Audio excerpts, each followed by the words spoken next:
Amen.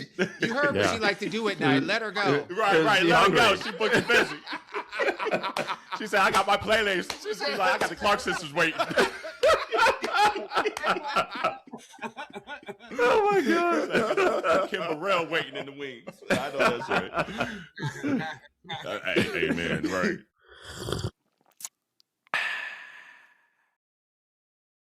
Hey community, it's Lamont White from betterwaytomeet.com.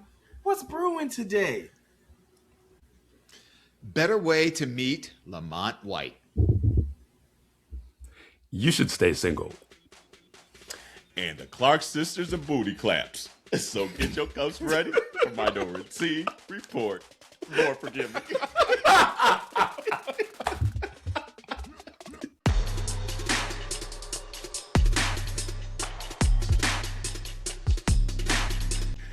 Hey, welcome to Minority Report. It is Auntie Carell. It's Auntie Duan. It's Auntie Steve. Hey, look at that. We gave two other aunties, but then Auntie Jarrell gone now this week. So community, one of these days, all three of us will be back to originals. But until then, shit. It's good to see Duan back. Good to see you too, Steve. Yes. Good to see you. It's glad to be. I'm so glad to be back. That part, looking good, looking loved and bronzed, and yes. Yeah, I'm feeling all of that. I know that. I know that. Sure, I love it. Your cup is full. Community. It's I know you already. What's overflowing? All of them. I know that's right. I know that is right. Community. You already see on the screen, but for those that are just listening on, the audio waves of the podcast land, we have Lamont White, and we don't even need to say who it is. Y'all know Lamont White. They just say that. They know. You just say that, and you know who it is. The gay dating coach extraordinaire, the matchmaker extraordinaire, the better way to meet extraordinaire. Oh snap! Is that Lamont? Hilarious. I'm over here like looking at y'all like, what? These aunties, okay?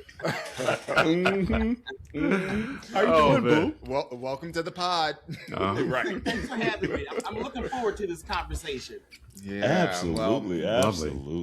We're glad to have you. Yeah, thanks for making some time for us. And honestly, it's like one of those things. Like at least in my world, everybody knows who Lamont is. All his stuff always be popping up on the interwebs, the Instagrams, the TikToks, and everything. But to actually have you in person, and we were just kind of talking beforehand, like just our Philly and Atlanta connections. It's just always cool to just like talk beforehand and things like that, and just really got to get to know the person. So like that, to take kind of maybe that veil of social media away for a second. So I'm excited for this episode. But before we even kind of get into like the nitty gritty of relationship stuff, one thing that we've been doing this Pride season is asking everyone, like the aunties and then even the guests, what are you proud about this Pride season? Because we just see a lot of stuff that's out there and what they're trying to take away from the queer community, the LGBTQIA plus community. But no, we're not going anywhere. We're still going to be proud and things like that. And so instead of kind of looking at a lot of the negative stuff, we're just like, okay, what are we proud of this season? So we'll start with Lamont here. Sure. So I was thinking about this question hard because it's Pride Month and everyone says, oh, I'm just proud to be proud. I'm like, I'm actually really, really proud about the gay men who are actually sustaining their relationships and displaying that on social media for us to see, because so often people are like, oh no, two black gay men can't find love or even sustain it. And I'm like, no, there really are some couples who have been in relationships for 5, 10, 15, 20 years and are even raising like children together. So, big ups to those relationships who are displaying those to other people, because it really shows that there's hope out there. I love that. Wow, that's beautiful. Steve, what are you proud about this month, boo? I think honestly, I feel like I'm proud of myself. Okay. Like I feel like I've really kind of grown a lot as a person, and I feel like even this Pride Month, like considering the state of the world, I'm still here. I still have my community. I still have my friends and my family, and I feel very grateful for that. And I feel like I've done a lot of self work and growing, especially when it comes to relationships and things like that. I feel like I just have a much clearer picture of who I am now more than ever. And I'm just proud of that growth that has gotten me here. So yeah, I'm very, very grateful. Hey, I know that's right. She said, I get to work, ladies and gentlemen. I'm still working. I'm not done yet. Hey, aren't we all? Aren't we all? Yeah, work in progress. Well, community, is this going to be interesting episode just because I always say I'm just the old Mary broad at this point. But I like the juxtaposition because, like, we have Steve, and for what I know, and you should say, Corral, get out my business. Like, you're in the dating world, in the dating pool. This is correct. So for those looking, and maybe we connect Steve with Lamont after this, we're like, okay, add him to the profile list. But that's what they can do. For those watching and listening, if you like what you see on the screen with Steve, she's available. Doing the work. I'm working. Hey, trying to put you to work. That's what I'm trying to do. Well, I'm ready. Yeah, I know that's right. Hey, that's the first step. But Lamont, before even all that, how did you even get into just being I enjoy this as a living, as my job to do this? Because I'm sure there's a lot of days you're like, these people getting on my damn nerves. I can't do this another day, but glory to you. You got the skill set to hang in there. Why did you want to get into this line of work? Yeah, so good question. So I have a weird background in public health and as a therapist. So I have my undergrad in psychology. We were talking about living in Philly. I got my bachelor's there, but then I got a master's in professional counseling. So for a long time, I was doing couples counseling and working primarily with LGBTQ plus people. And I would see couples, honestly, who would come to a session with me, and I would say, why the hell are these two people together? They should have literally just hooked That up. sounds like something I would say. 100%. The other way, you didn't need to try to make this relationship work because you literally both want two different things in life and the different types of a relationship. So I was like, let me just go back to school and get a certification in dating coaching and matchmaking. So I did that. And I really want to teach gay men how to actually pick the right type of guy and also how to stay in those relationships. Because, I think this side over here, all relationships, right? And you all know it is hard sometimes, right? There are Sometimes. Sometimes, okay? Sometimes. No, it's hard. It's hard all the time. It's hard all the time. Don't be giving these people false hope. You're like, you sure you want to drink this? Here you go. It's a policy of the date, right? So it's hard to stay into a long-term relationship because we're two different people. We speak two different languages. We have two different ways of solving things. And then we have to live together and coexist, right? So I pride myself in really helping gay men to navigate that successfully. So I've been doing this for 11 years. And I've been working with gay men all over the country. Girl. Yeah. Wow. Yes. And we know 11 years and gay years is 99. Right. 11 years of matching people, doing coaching. And I feel like I am spoiled because I really get to see some awesome guys who are like Steve, who are putting in the work on themselves. And they don't think they're perfect and they have room to grow. So when people are like, oh, there's piss in the dating pool, I'm like, yeah, there's some piss there. But there's some really genuine guys out there. There's a lot of people that like piss.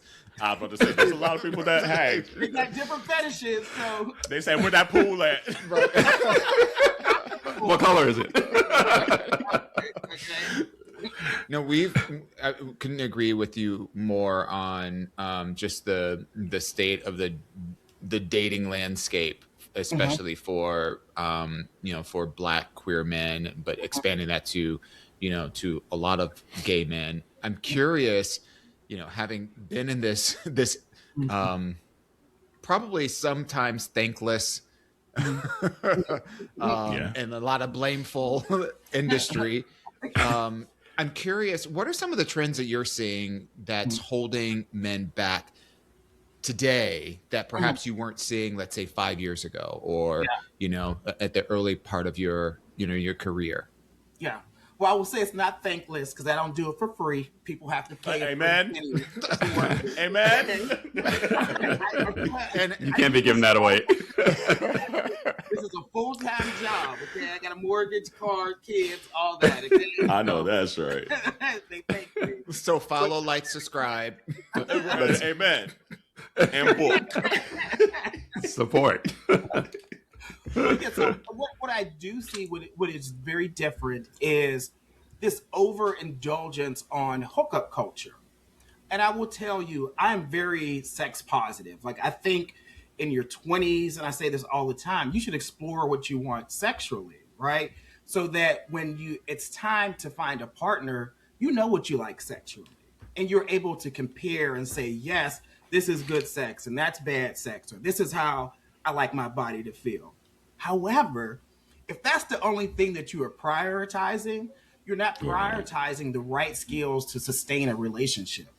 Like, you have to prioritize and practice dating, like practice falling in love, which sounds strange.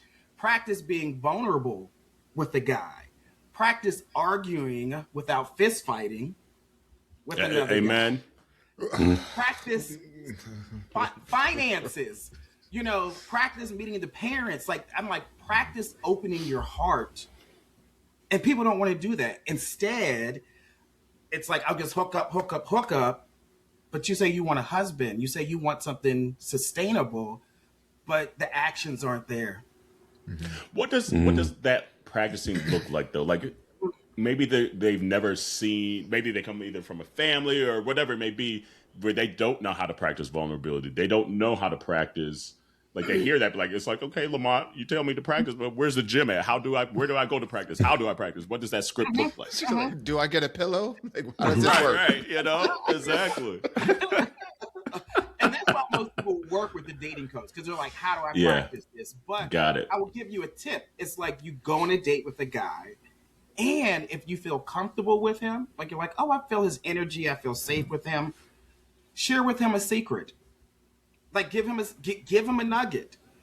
See how he responds. Does he judge you? Does he hold that secret safe?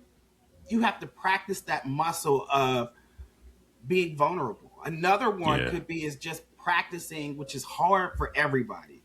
Even at 45, it's hard for me to do this at sometimes. It's communicating appropriately, right? Yeah. Communicating your feelings, your dreams, your hopes, your fears, like all that. You have to, like, literally be vulnerable and say, you know what? I'm afraid of X, Y, and Z. And take a deep breath. Read the room. See if your partner says, you know what? Let's talk more about that. Or if he says, oh, you shouldn't be afraid of that. You should just suck it up. You're starting to get... Excuse? What? This may not be the person I want to spend my life with, right? And you cut that man off. I want to say something else, but I said you cut that man off. They tell you not to cut that bitch off. Because dating is, like, really, I say people rather do hookups instead of dating, because dating is collecting information. You're observing, you're practicing with the person. And once you realize the person doesn't have the capacity or the skill set to meet what you need, it is time to end it. Like, literally end it. I think one of the things I also see, gay men entertain situationships for far too long. We will entertain a man who we know he is no good for us. He doesn't have a job. He can't communicate appropriately. He has a short temper. Like, he doesn't make you feel good about yourself when you're in his presence, but he got good ass and good dick.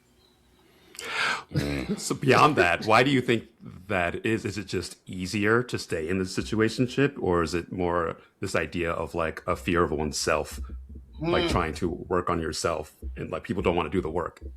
I think it's definitely fear of rejection.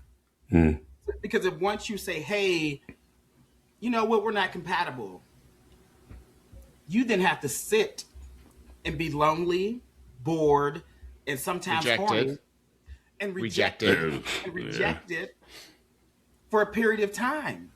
And we don't want to sit with those things sometimes. Before I met my husband, there were guys who would reject me because I'm too short, I talk too loud, I work too much, that you're a little too much. This is who I am. I can't get any taller. Right. This is my voice. This is the way I talk.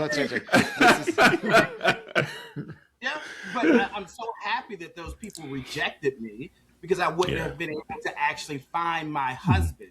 And I don't want to be palatable to everybody. I want to be palatable to the one, like the one who sees me for who I am. And that's I'd love to piggyback on that topic because I'm very curious from your perspective and working with clients.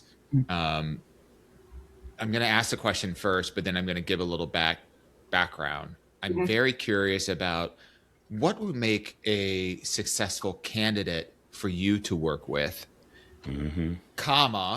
background. A lot of the things that you've been sharing and a lot of conversations I've had with friends, and, you know, we all got eyeballs. We see what's going on around us. We know that we live in a culture that is very optics driven, you know, so when people, you know, write into us or, you know, drop messages into us saying, hey, you know, want to talk about relationships and struggling, trying to meet people, you know, I don't have any problems hooking up, but like, I'm really looking to date. And it's just like, but are you really though? Because there's a lot of people that are chasing optics. He has to look a certain kind of way. He has to drive a certain kind of car. He has to have certain kind of, you know, certain kind of connections. And it's all this kind of, I'm not going to say it's not important stuff, but it lacks an anchor in values that are core for focusing your attention away from hookup culture and into dating culture for the purpose of being in a relationship. So I just provide that context with the question to say, what does a successful candidate who is looking to you know, to get some help and assistance to move, who want to work on themselves and get to a better place of dating with intention and purposefulness, what does that profile look like to you from your perspective? I love that question because the successful clients that actually end up in long-term relationships and married working with me are clients who are coachable. They don't come to me saying, I know everything, or find me a man with X, Y, and Z. Like, that's part of the matchmaking process. They'll give me their preferences. They are not coachable if they don't think they have room to work on their temper, their expectations, how they show up, how they date, how they court. Like, then go get an escort service because that is not what I'm offering over here. There are times that I meet guys who have these really, really narrow preferences. Like I had a guy approach me for my matchmaking service. He said, oh, I'll date black men, but they have to be at a certain skin tone. Oh, boy, well, not the colorism. Oh, God. Listen. Do I have a paper bag in here? Right. The paper bag. You know about the paper bag test. That was too dark for him. That was still too dark for him. Then you don't want a black man. That's what it's all about. Right. I said, so you want a guy who's biracial, who's... She want a Puerto Rican. No, he said, right.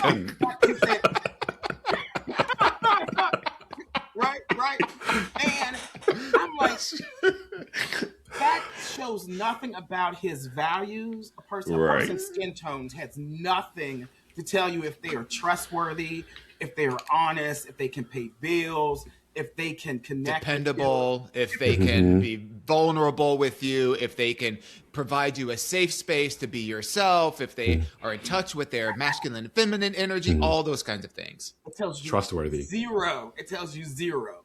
So what, a guy like him, I'm like, if you open your preferences, I get you might want light skinned guys, but if you said you want a black man, do you really want a black man?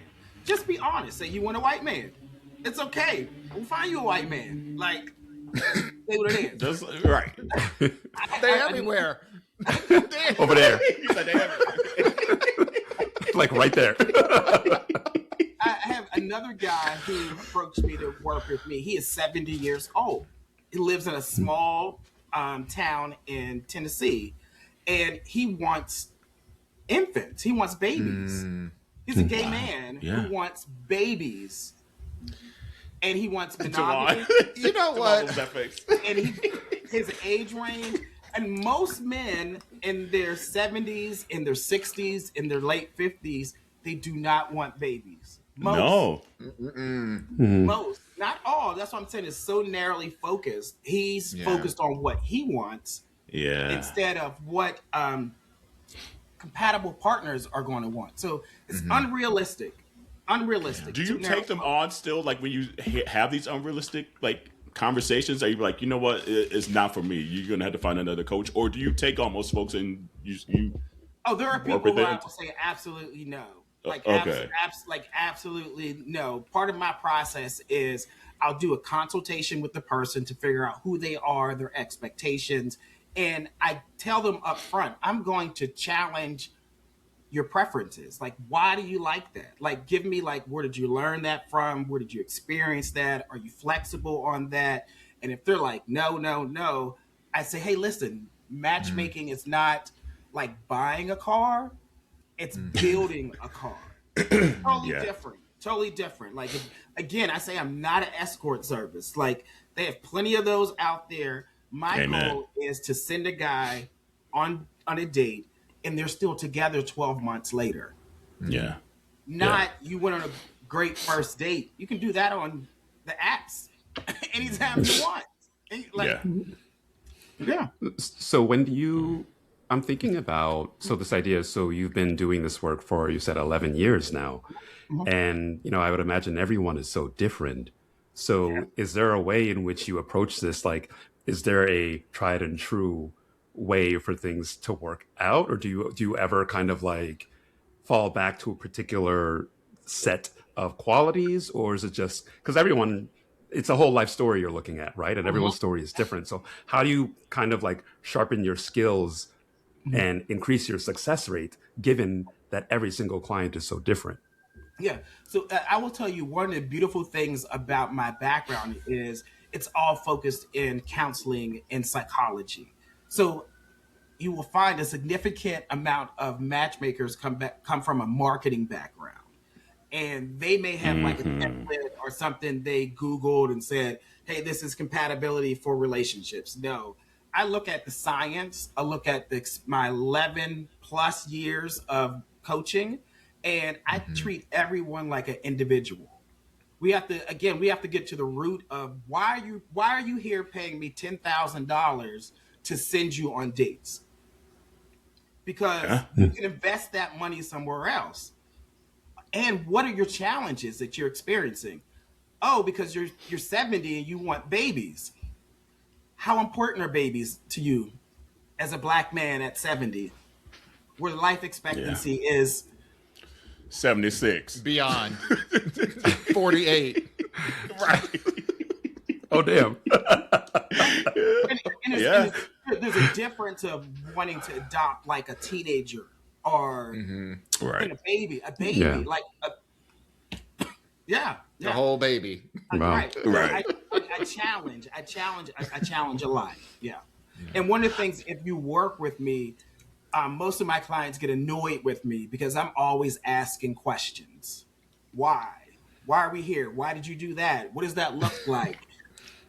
Isn't that a coach? That's about right. Like, what are they? Like, why you mad? Were they paying for a mirror? Like, what is the expectation? I need to figure out who the hell is in front of me, right? Right. Sometimes Right. people will give you these superficial responses, or that sometimes it's hard for them to say what is actually the real reason. So I'm going to ask the question 3 different ways, and like, oh, there we go. There's the problem. We have nailed it. So if you want to change this, here's what I want you to do over the next 30 days, what you're going to hate me for. But at the end of the 30 days, you're going to be like, oh, I'm going on a date with a guy and I like him. And right. Because it's going to work. Lamont said, you're no longer in my matchmaking side of things. You are now in my therapy. We're going to need to do some work over here first. Then We switched it. It is all together, though. So the guys can't come to me and say, just let's do the matchmaking piece. No, you're going to go through at least 2 months worth of coaching with me. Yeah. That's the only way. That's the only way. I love that. What I appreciate about that is this might be probably the first time that a vast majority of your clients have ever gone through some kind of a therapeutic process that is looking as much outward as it is looking inward. And even though the motivation to work with you might just be the end goal, which is I want a man. I want to have my man, not just any man, but my man.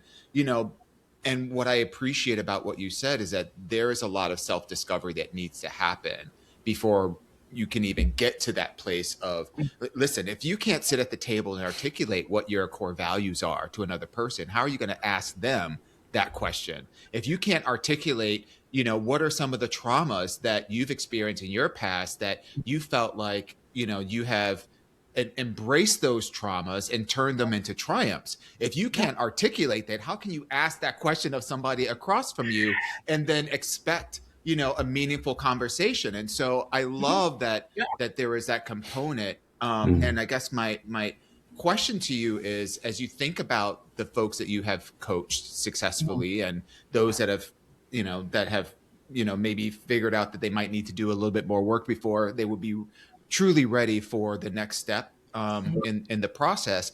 I'm curious, what are some of the top areas of coaching that you've spent a vast majority of your time on that have proven to be really beneficial for your clients to unlock or to unlearn or to explore and to refine?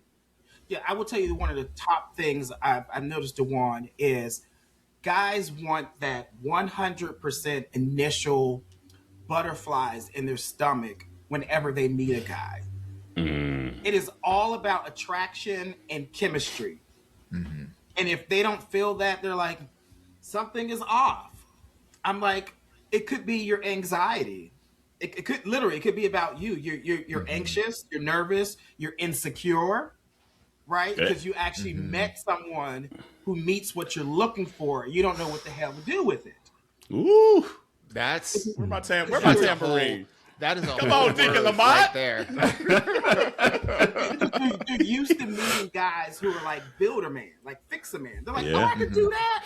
I can fix a man. But what happens when you meet a man who is grounded, Already fixed. who doesn't need to be fixed, who can support you, who's not insecure, who's going to be like, hey, tell me, can I meet your parents? Like, can we experience the dating process? Here's the thing. Can we genuinely date? Like, can we put effort into this? Meaning, I'm going to call you. I'm going to try to plan time to see you consistently. Or you have time to do that? You said you wanted that, but it's been 5 days and I haven't heard from you. I thought you said you wanted something. 7 whole days. Right. If you don't see a man at least once a week, you are not dating. If you don't see him at least face to face once a week, you're not dating. Y'all talking. Y'all just in the DMs. Y'all talking. Y'all just talking. You're not kicking it. You're not just kicking it. Right. Right. Yeah. So what are we doing? Is we finish or is we done?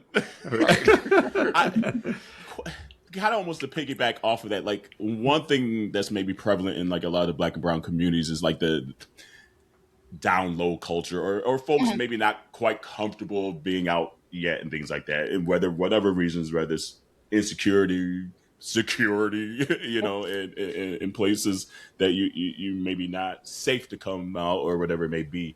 How do you deal with maybe prospective clients that are in that kind of a situation? Are you like, hey, this may be not the time to be trying to do so because you're adding trauma potentially onto other folks? Or do you just like, okay, no, let's coach it out kind of thing? Yeah. I think definitely it is situational because let's be real. There are certain places it is not safe to be out as a Black gay man. Yeah. I work with a lot of people and have friends who work in the educational field, where they're principals, they're teachers, they might work at like an elementary school. So their workplaces are literally saying, we don't want to hear about that stuff. So if you're trying to date a man who might be out to his family, to his friends, to his church, but when he goes to work, it is not a conversation. Mm-hmm. I get it. I 100% get it. It's for job security. So I say, if you're in that situation, focus on that job, but then go find another job that you can be your most authentic self. So you may have to do that for 4 or 5 years. And then you say, you know what? I'm moving to a different job so that I can be my full self, right? All the time. So that means in that time that you're working on being out in your place of employment, you have to date differently, right? Yeah. Because what you're going to attract is men who are comfortable with you being in the closet so they can do other things in the closet. Woo! No. Hold on. We knew that's serious. We're about to we knew it was coming. We knew it was coming. Wow. You attract, there's a certain energy you give off. I work with pastors, doctors, lawyers who are in the closet, and they have to settle, and I use the word settle, they have to settle for certain types of guys to date. Because an out gay man who is an executive at his organization is not going to date someone where he can't meet the family, the friends, and he's only relegated to your house or y'all are buddies when you all go out. Oh, hell no. So I say take that time that you need to come out the closet. Take the time to and many people don't want to do that. What they want is they want a husband to accept them being in the closet, but they want this high tier man. And it's like, no, he's not gonna put up with that. No. They want the cake to eat it too. Yeah. Do you feel like a lot of guys out there struggle to actually recognize when they are ready? Because timing is important, right? So a lot of times, like, you know, even in my own experience, like I feel like there's just a lot of noise in the dating space, whether people trying to manage their careers, whether they are just out here trying to hook up or do whatever. There are all these other factors, all these other options. There's so much going on, especially when you live in a city like New York. You know, it's kind of like, it's very difficult to actually, at least I've found, to find someone that is truly like ready, but also able to try to build something. And, you know, sometimes I feel like I had periods of time where I didn't recognize that I'm actually not ready to do this yet. I have so much going on, you know, and it doesn't work. Or, you know, folks, I don't know. It's just kind of like, it's such a moving target to really try to find someone and feel like, oh, I think this can actually work. Yeah. And I'll give you an answer that you're probably going to think is crazy, because I think there's this crazy expectation that everybody should be in a relationship. And I don't think that's the case. Like, I hear people say this all the time. Oh, there's a lid for every pot. Every pot, yeah. No, that is no, ma'am, no, babe. There's not. Like, there are some people who don't want to be in relationships. There are some people who don't have the capacity to be in a healthy relationship. So they should just stay single, right? And if you are one of those people, you should take the time to really figure out if that's you. And instead of trying to be in a relationship with someone who actually has the capacity, the time, the energy to be in a relationship, because you're going to piss each other off, right? Yeah. Because you are going to want to have your alone time. You're going to want to be distant. You are going to want to not be emotionally expressive. And this guy's over here like, hey, I thought you said you wanted to be in a relationship.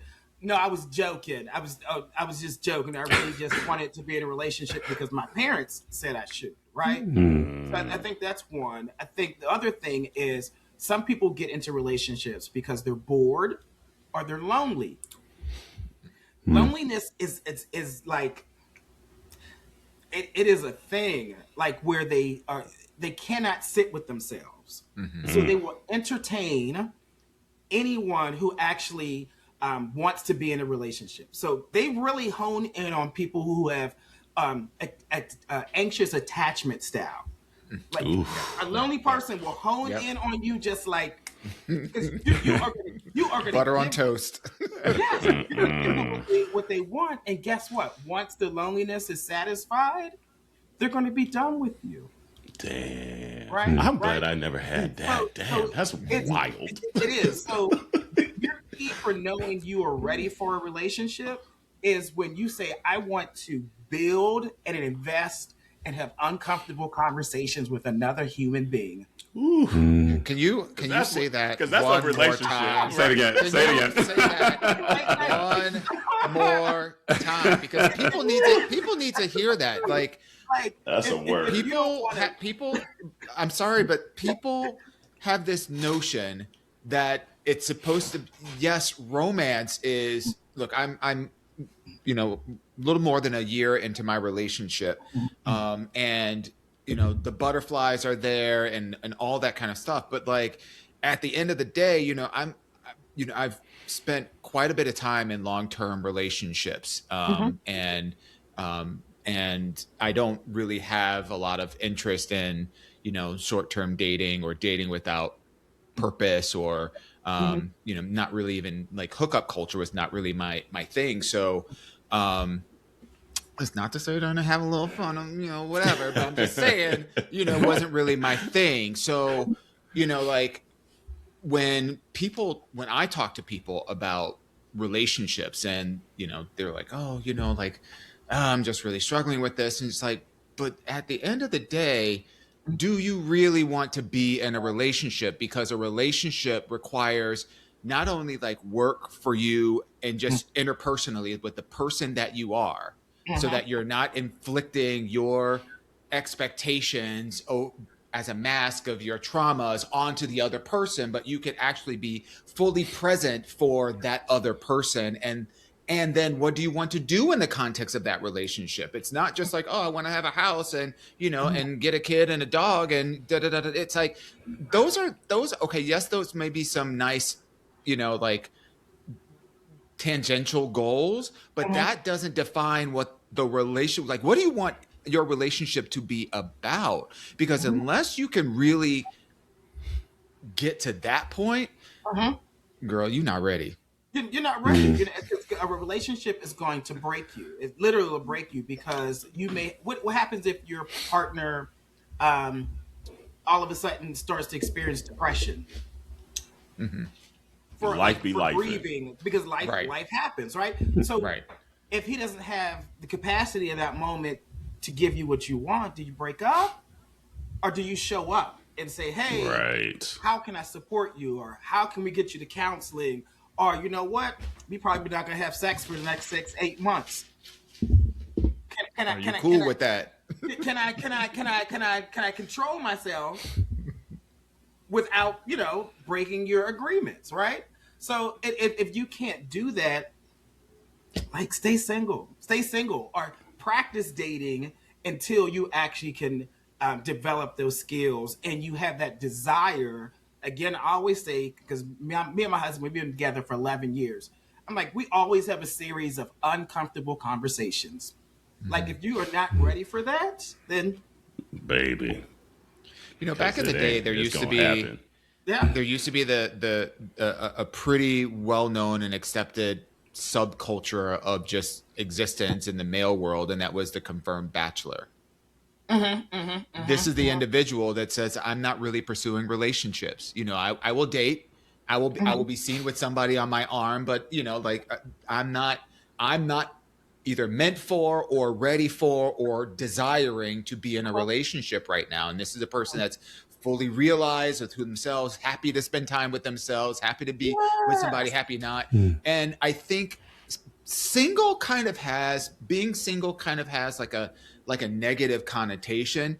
I'm not saying that I agree with it. I'm just saying that I think in the ether of the gay community, there's this notion that if you're single, it's kind of like, okay, but when are you going to be in a relationship? And now that attitudes have started to shift and evolve around what the construct of relationship agreements might look like, you know, whether you are open or closed or semi-open or whatever those or poly or whatever, you know, there's more acceptance and awareness to the fact that what makes individuals happy, whether they group together or are individuals, is the agreements that they have with themselves and others. And so it's just interesting because I think we live in a culture where the word being single is viewed as a negative thing, and it's actually not. Right. I'm perfectly happy. Right. You don't have I'm good. Personality, okay?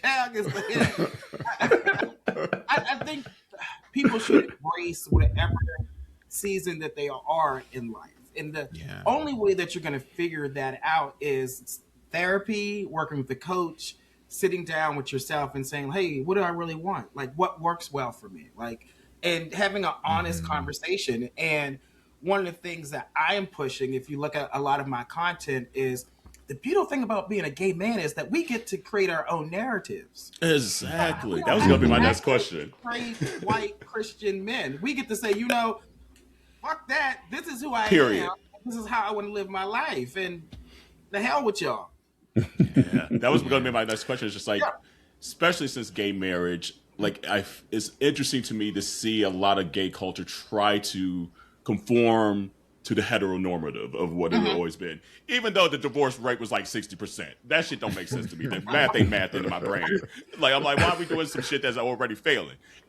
So that was going to be my question. It's like, it's cool to be able to be like, no, let's figure out what works for us and go that route. And what works now might not work in 10 years. But like you said, to have those uncomfortable conversations, be like, this is where I'm at now. Where are you at now? And what is that compromise and what does that look like? Because I want to still love you. I still want to be your person or persons and things like that. And that's the stuff that like our parents ain't teach us and Disney ain't don't show. It's just like life be lifing and shit changes. Who Carell is now is not the same as what I was 14 years ago when I met Corey. Like, and nor do I want to be. Like, if I showed up this exact same. That girl was pretty nice. I didn't know her. I don't know her, so that girl was kind of nice. She was. I'm just playing. It's that evolution. But you know what that is? Something That's growth. There it is. But it's just like I think there's something cool about growing and becoming even more comfortable in oneself. Yeah. And seeing your partner become more comfortable in oneself and what you need and what might shift and evolve in that and still showing up and be like, okay, I am still here to help you shift and evolve. That's sexy as shit, you know? And, but that's like the stuff that people don't want to have those conversations because it is vulnerable. You'd be like, this is who I am now. Yeah. This is completely who I am.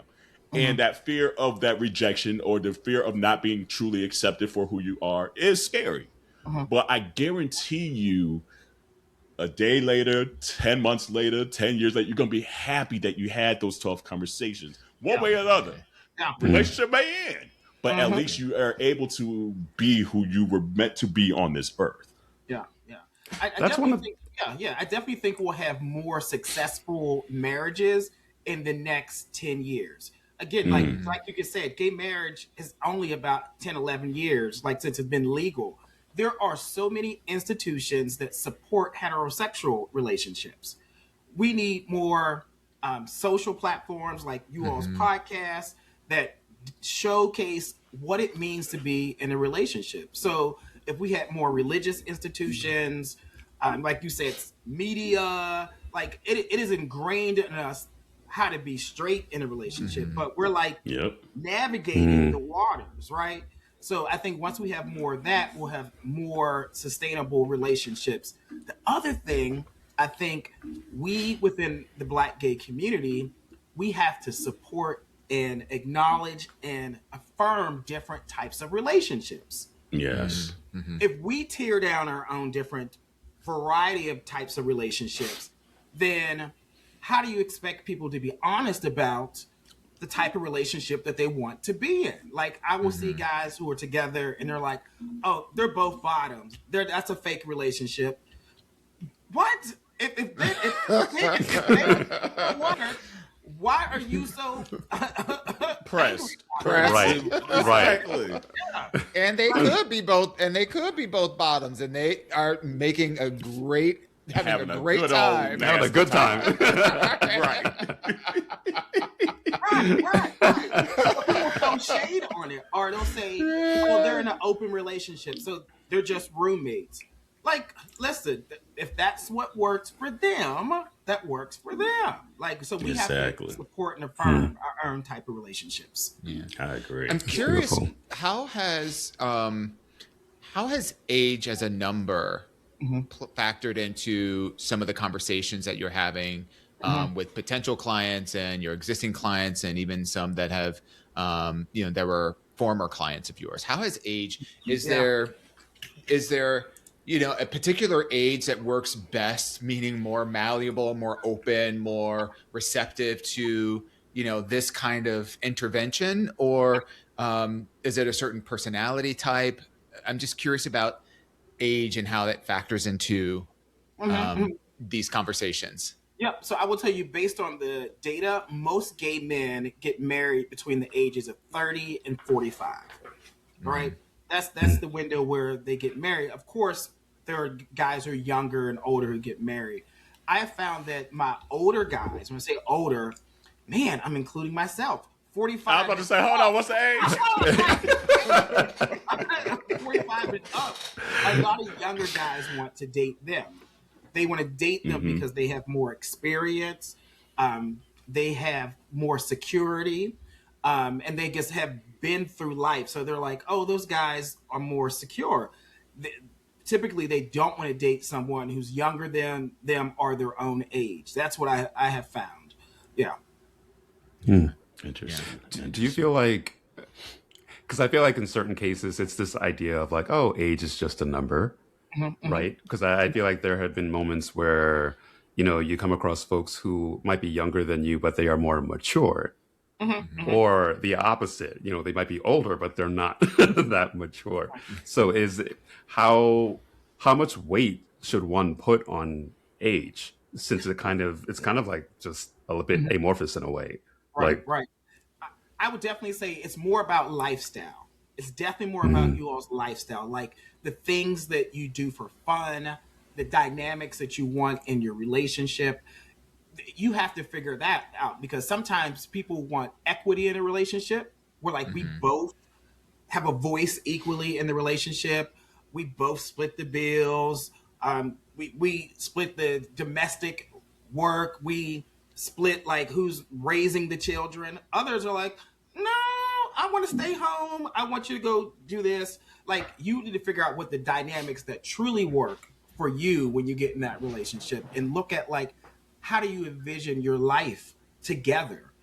Sometimes people want to date 20 years older and they have nothing in common, right? And it's already tough enough trying to learn the personality, the vocabulary, the logic of another man. But then you add in a generational, element layer. It's even more challenging. So I would say stick to about like 10 up, 10 down. But if you find somebody who's outside of that age range and that lifestyle and what you all want together is like spot on, go ahead and jump for it. Yeah. Yeah. No, that resonates for sure. Yeah. I was just thinking, like, you have 30 like plus years of, like you said, like public health awareness as well. And I would say there's maybe still like a stigma within the Black and brown communities of just like HIV that hasn't maybe caught up to the science and medicine of it all. How do you handle those conversations to ensure that there's not an ignorance that's maybe still kind of play into quote unquote preferences and things like that? Yeah, I've actually seen the opposite. So I started my public health career in 2004. And if you were to ask me this question in 2004, guys were like, absolutely not. Like, they would get angry. They would say like vile things.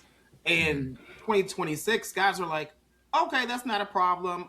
I'm on PrEP. Or that's not a problem. I've dated someone previously who was living with HIV. That's good to hear. And you're like, that wasn't the problem. The problem was if the person who was living with HIV was able to accept that. Like, if they were able to do the hard work to say, hey, you know, this is my diagnosis. I can live with it. I can be resilient. If the person hasn't worked through that, then that's when the person are like, no. Got it. That is, it was more about the mental health status of the person than their HIV status. Yeah. Interesting. And I guess to that point, it makes sense because as I think about what the dynamic is, I mean, looking for somebody from a dating perspective is a very different prospect in my mind to, you know, looking for somebody to hook up, right? And so, whereas I think a lot of people are still feeling a lot of the discrimination around certain statuses, and not just HIV, but beyond, inclusive to other types of things. You know, I think that the perspective might be a little bit lean more on the shallow side, which is, you know, for my hookup things, they're leaning more into their quote unquote preferences, their masks of preferences. Whereas I think perhaps for those that are seeking meaningful relationships and taking the extra step to say, I'm going to hire somebody to help me do this because, you know, I need the help. I think perhaps what I'm hearing is that there's a certain level of openness and receptiveness to what that could look like on the other end, outside of whatever their preferences might have been sexually or socially. Yeah, the companionship is more prioritized. Like, how can we exist in this world together? How can we support each other? Looking long term, when you both are in your 70s and 80s, who's going to be wiping whose ass first, right? Like, what is that going to look like, right? Like, those are the conversations people are having. Yeah, those are some real ones to be had too. Because I don't know if I got it in me. I've told my husband that I don't know if I got it in me. We're gonna have to figure that one out still. Get us like a little man on the side to kind of come in and do it for you, boo. I don't know if I got it in me. I want to your point though, Carell. Like, one of the good indicators of a good man is if he takes care of his parents or like someone in his family who has like a handicap, and he takes the time to like physically, not just financially, but to do the things that are needed for that person. That means 1000%. He's going to take care of you in your old age, right? 1000%. He's like, oh, I ain't got time to take care of my mom. She can figure it out. Oof. Pay attention. Pay attention. Pay attention. Red flag. That makes me think of acts of service, love language. How our love languages really? How much does that come into play in the matchmaking process? Like, is it just bullshit or is it real? It is 100% real. It is so real that I put it on my public survey for people when they initially meet with me, because again, you could literally be in a relationship with somebody and not know how they receive love. You're literally like, I'm buying you all this stuff. I'm buying you Gucci, Louis. I'm taking you these fancy restaurants, and the guy's really like, I really just want to cuddle with you. Like, he's like, that means nothing. Like, So he's like, I really say you like me. Say you love me. Say hello, good morning. Yeah. Use, pick me up something from the terms store. of endearment. Put some gas in my car. Like, do something. Can you help me? Yeah. Is this Be thing quiet during on? my show. Oh, acts of silence. Acts of silence. Can you shut up? I'm just saying. Man. I love that Is you there any- validated. go ahead. I love that you. Sorry, just to continue with this really quickly. I just want to say I love that you validated the concept, because it's not necessarily about love languages as a construct that says that this is like the fool's proof way. But Right. what I love about those kinds of how do I even, those kind of frameworks, that's the word I was looking for, is it provides us with a cheat code.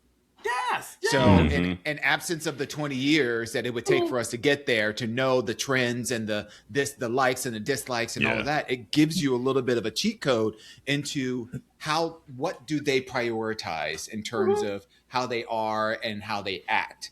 And I love that that there is some support for the usefulness of those kinds of frameworks in your coaching style. Yeah. I tell guys, that's second date. You go to a second date with a guy, do the damn survey. Do the activity part of your date. That way you can be like, okay, this is how you want me to show up. Okay, let me show you how I can show up. Right? You can be like, hey, if I'm dating with intention, I'll have the guy take the test, and I'm telling you, hey, this is my love language, and you give him examples, and you sit back and see if the man does it. And if he does not, it's time to block that man. He's not paying attention. He you gave him, like you said, DeJuan, you gave him the cheat code. Yeah. And he's like, no, I ain't with that. Nah, I don't need Yeah. this. She code to get all in these drawers, and you ain't good at it. It's like, okay. Close the door. Right. Try it out. Let me grab No my panties pocketbook. coming off. Seriously. It actually took me a while to recognize, I remember when I first started hearing about love languages, initially I didn't realize it was sort of like a two-way street, right? Where it's just like, oh, you're giving the love, but there's also, you could receive it in a different way than you like to give it. So it took a bit of work, but then ultimately I recognized that I'm kind of the same both ways. Personally, your love language. Yeah. The way I Wait a minute. Say a little bit more, Stephen. the way I give it is the way I like to receive it. I know that's right. You see, he wasn't lying because that voice went down instead of Yeah. because when a black person's voice go up, You be like, Right. they ain't telling the Oh, whole you truth. lying. I know that's right. It's all very fascinating. Maybe before we get in curiosity, is the notion of right person, wrong time a thing, or should it always align? Oh. No. There are certain seasons that we just are not ready to date. And that's okay. It is literally okay. There's not a pressure. Well, there is pressure because society says we have to be, but it's an unrealistic pressure that you should be in a relationship. When I first met my husband, I was 26. Okay. This version of Lamont is not the version of Lamont at 26. Amen. Listen. No, for the streets. Okay? Gucci, Louis, Fendi, Prada. And focused on school. No. I worked a full-time job. I did grad school in the evening. When did I have time to be with a man? And I didn't have the capacity actually to sustain a relationship. So it took many years later for me to be Did you know that? Did you know that at the time, or is this now in retrospect? You're like, oh, I can now recognize. Did you know it at the time that you didn't have? I knew that at the time. I was like, I didn't. Because a lot of people don't. That's why I brought up the question. Right, it wasn't just him. It was for anybody. I didn't want to be in a relationship with anybody. No. Yeah. Interesting. Oof. Wow. We go. We might There's need like to- a whole list of books. We just got to have Lamont on again, We're too. gonna have to have a part 2. Absolutely.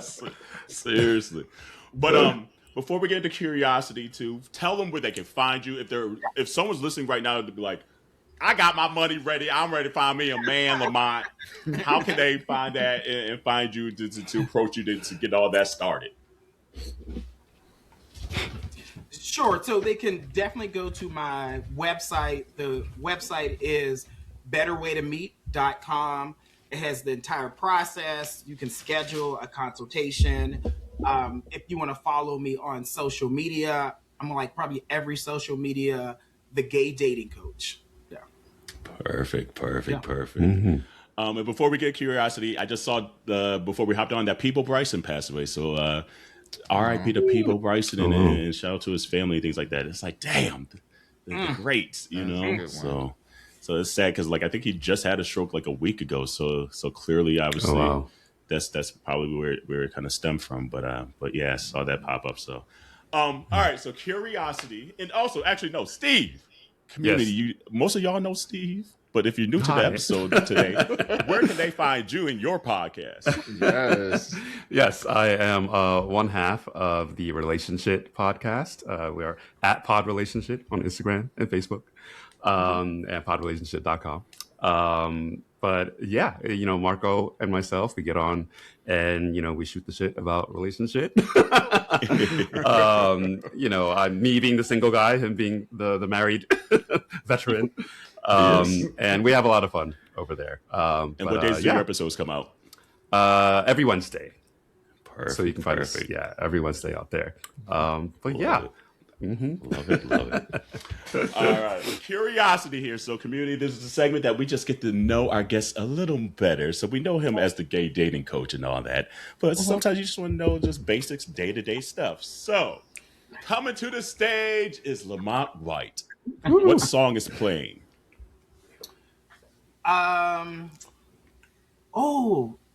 India Ari, I'm Ready for Love. That's my favorite karaoke song. Okay. That's a good one.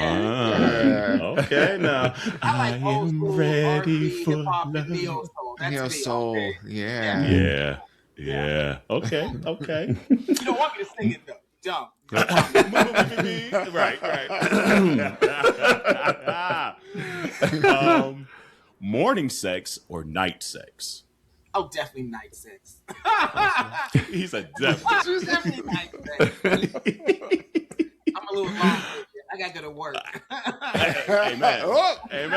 I know that is right. And I'll be waking up too damn late. I'll be the last minute to go to work. Be like, nah, man. Beach or mountain? Oh, definitely a beach. I have my feet in sand all year round. Yeah, definitely a beach. Yeah. Well, Speedo or trunks? Trunks. Okay. Okay. And Turkeys. Right. I'm out there in the Speedo. It is what it is. Summertime. I'm like, get them Speedos out. Turkey sandwich or PB&J? Turkey sandwich. Yes. Okay. okay. One gots to go for the dating scene. Atlanta, DC, LA. LA. Gots to go. She said, I'm not going to shit where I eat. It is all about how can you help me with my career in LA. Yeah. That's crazy. That's what I hear. Yeah. I hear that. A date night at home or dressed out on the town? That is not a date at home. I tell my husband, if we are in the house, that is not a date. That's not a date. She said beautiful gowns. You said we just cooked. That is not a date. Okay? That is not a date. Oh, man. Hanging out in the house. Okay? I know that's right. I get it. She said, if I can control the thermostat, this is not a date. Amen. Not a date. And it has to end in sex. Okay? So, it's twofold. There you go. Period. I know that's right. What is your, outside of the one you were on, what is your favorite reality show? Let me see.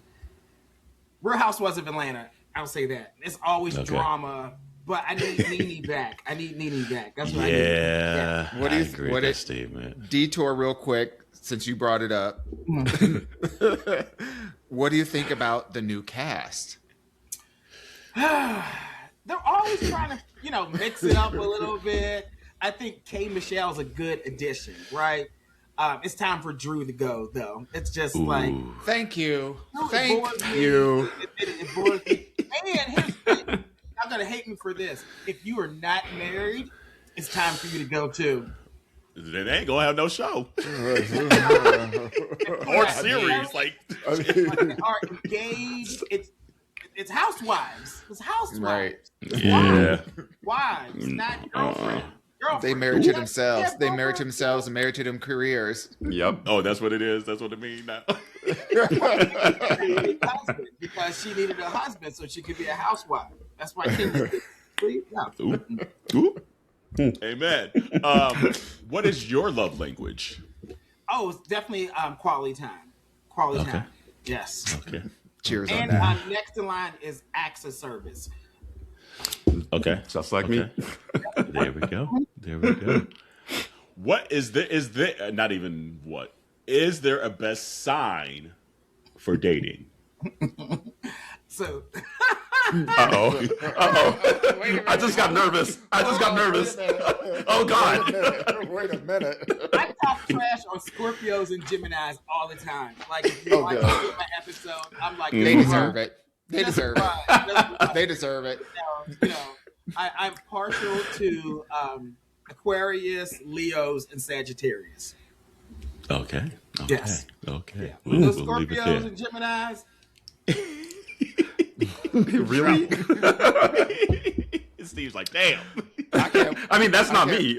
I know. I can't wait to get this clip. That's right. It goes in the comment. I know. Yep.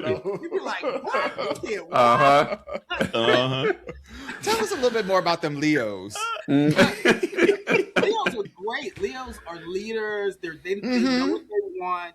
It takes a certain person to be with them. A passive man can't be with a Leo. Like you got to have be grounded and know what you want. Yeah. Yeah. What about Pisces? You all cry at a movie all the time. And do. You just gotta hug them and say it's gonna be okay. Like That's not true. I don't want to be coddled.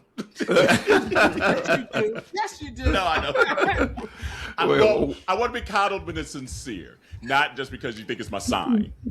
Those, They realize it's part of your personality, so they just go, okay. She Like, wants to be exactly. coddled, not pitied.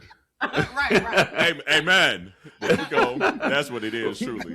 And What about we can sense Cancer? that shit too. We can say like, oh no, get out of my face. You playing in my face now. Wait, what about Cancer? Oh, yes. Cancer, I don't know. I don't know. I don't know. I know. I could think so. Wow. They're Okay. they're way too emotional. Way too emotional. Pisces, Yes. More than what? Pisces Than will admit we're Pisces? emotional. Cancers don't want people to know that they're highly emotional. Yeah. Yeah. Those Pisces or those Cancer emotions run super deep. Yes, my husband. will say Pisces, that. it's already on the surface, so it's gonna come out. Yeah. But Cancer, Yeah. it's like that those should emotions go straight run through. very, very deep. Straight to the core. I'm gonna tell you that right now. Go straight to the middle. I didn't know I said something. Are you offended? Oh, Right, it's Like, if you hate me, just say that. Damn. that's hilarious. That's hilarious. Let's hear a sex playlist. Name 3 songs that absolutely have to be on it. have to be on it. Anything from KC and JoJo, back in the day. Ooh, okay. Wait, Casey and Joe or Jodeci? Tell me what you want. KC and That's Drew JoJo. Hill, the one. I know. It's the only thing that came to mind. And who else would, a Whitney would be good, even for Whitney. And a random gospel song. Just like a random. I'm here for it. See, you know what? You're like, what? I knew this was gonna be some bullshit. Not in front of the Lord. This was gonna be. This is You're already yelling Jesus. You're already yelling Jesus, so you might as well put it on the playlist. Or at least hopefully you're yelling Jesus. This is the music you want to have sex to? Okay. Hey, You know what? instead of open up my heart, it's open up something else. Drop it low for Jesus. Hey, hey. I know that's right. Come on, little Clark sisters moment. Hey, we both hit them high notes like Karen Clark here. I know that's right. That's funny. All right, we normally do this segment when we have like drag artists on, but I'm gonna try it with you. Building a Voltron. Mm-hmm. And the Voltron is going to be like what makes up like the perfect maybe first date. So the first one is location. What would make the perfect first date? A venue where you're doing an activity. So that can be like an axe throwing, like a bowling, indoor rock climbing, an indoor venue. Yeah. Okay. Is there a perfect time of day to have said date? On the weekend, on a Saturday afternoon. Okay. Saturday afternoon, yeah. One question that absolutely needs to be asked. Are you single? Ooh. Define single. I like the person question, yes. I know that's right. Okay, then. There was a study that said 65% of people on dating apps are already in relationships. Like committed relationships. Quote unquote. Yeah. So I think you literally need to be like, hey, are you single? How you, like, you know, like literally. Yeah. Does your significant other know you're single? Right? I say, does anybody else think that they're in a relationship with you? Amen. Right. Okay, that's a good question to ask. Who pays the bill? Whoever invited the person out for the date. Okay. If you pick the place, you pay the bill. Okay. I don't care if you're top or bottom. Whoever it was. Initiate. Okay. Sex, yes or no? I need context. On the first date, is sex allowed? Should it occur or no? It depends on your value in sex. It depends if you're a person who's like, I need to have sex with somebody who I love, I'm in a committed relationship, we're exclusive, or we're married. No. If you're somebody who's like, oh, sex is more casual, it's a little more open and free feeling, sure, have at it. But you have to know who you are. Okay. Yeah. And then how soon for a follow-up text or call? Oh, a text is as soon as the date, when you get home, had a great time, and then you call the man the next day. Don't send him a good morning text.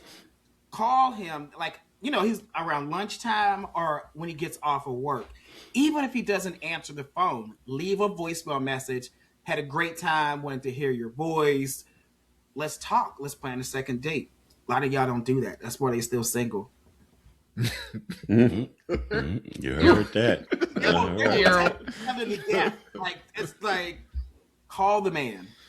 Yeah. Okay. That's millennial plus behavior. Oh yeah. Yep. Understand that they don't understand the power of a conversation. You know, like an actual voice conversation, face-to-face conversation. It's like, you know, I'm communicating with you. Yeah, you're throwing words at me, but you know, we're not communication. Part of communication is connection. Yeah. Tone I feel like those calls, especially when you're just now meeting a guy for the first time, they should not be hour-long calls. They should literally be about like 15, 20 minutes. And you should be saying, hey, I want to see you in person so that we can continue this conversation, because guys will eat up your time. They will cook dinner, talk on the phone with you for a whole hour, and you have now had this fantasy that you are with this guy. No. And that's why people move too fast. No, schedule some dates. Let's do some effort. You want to observe the guy in public. Yeah. Y'all hear that, community? I hope you're writing down notes furiously because you heard them keep rates rewinding at the back time if of you the missed it. We just gave him the playbook for the first date there. We gave him the Voltron for the first date from Lamont White himself. You get. Yeah. All right, and then we end everyone with this one: Janet or Beyonce?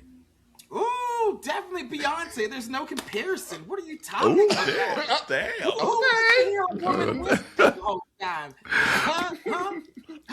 That's the way love goes. Right. You gotta whisper, Dewan. You gotta whisper. Like a moth to a flame burned by the fire. There you go. I'm hard of hearing. She said, "I want that Beyonce. I want that 4-album Beyonce. I want to scream that." No, B-Day Beyonce. The yelling ass album. That's the yelling ass album. She came from Dreamgirls and said, "I got shit to say." Bring me that noise. I'm gonna get it. I'm gonna scream now. Yeah. Baby, for a whole ass album, man, I love it to this day. Lamont, we adore you. We appreciate you taking time to come kick it with us and provide your just knowledge, because relationships are a beautiful thing, you know, and the more we see out there, like you said, on the socials and in real life, the better. Especially in a world that hates seeing us together. Yes, make them bitches mad. Want the pride. Show your relationships, because you know these haters out here need to know that we are unapologetically who we are. This is who we are, and we need to see more role models. We need examples. So let's do that for pride, y'all. Let's do that. I just want to say thank you for doing the work, because you truly are doing the work. A lot of us, I mean, most gay men of a certain age didn't have the opportunity to grow into their gayness that a lot of, these younger folks, and I can say that because I'm about to be 50 in a couple of weeks. But these younger folks who have the privilege of growing up in their own identity and have seen relationships around them on TV, through social media and all these things. So you're out there doing the work, your boots on the ground, and we love the work that you're doing. We support you. Could not wait to have you on the podcast. We're super excited to have you be a part of our Pride Month celebration. But thank you for the work that you're doing, because we just want to make sure you're getting your flowers. Thank you. And even the little shady posts too out there. I love the little shady posts too. I'm like, gather them heifers. Reported a couple times. Exactly. Well, she said I have a PhD in readery. In this dancery. Yes. Anything else in your hearts and minds before we get out of here? No, just happy Pride. Celebrate, connect with your friends. Share your love, and just keep tuning in, because we have more stuff to share with you all. Absolutely. Well, community, stay safe out there. Happy Pride, and wash your hands, your legs, your ass, and we will see you next week. Bye. Bye, y'all. Bye.